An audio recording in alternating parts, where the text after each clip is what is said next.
Okay, so hi, I'm Kamish, Director for Developer Experience from Red Hat, and I actively evangelize on serverless and service mesh technologies. And then I'm speaking at the GIDS for the second consecutive year, and we are running our booth here to get the developers to know about what we do at Red Hat.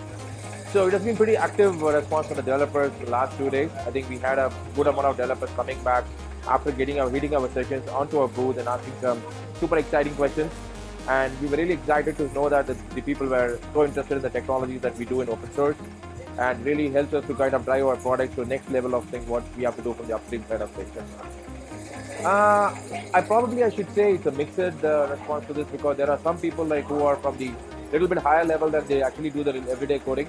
But it would be very nice if we can meet the people who actually put their hands on the keyboard every day, right? Those are the people who want to talk, to make them excited about what the development, what the technologies we do, and how they can do that, right? Because developer relationship which I work for, basically it's all about how we get started experience, right? How the developers do the code the first time, like how they get excited about what the technologies they work.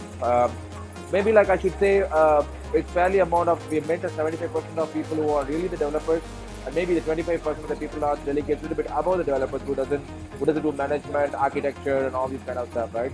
And overall, it has been mixed. Developers plus the other guys, in a way, it helps us to build a relationship as well, um, and that's pretty much around that as well.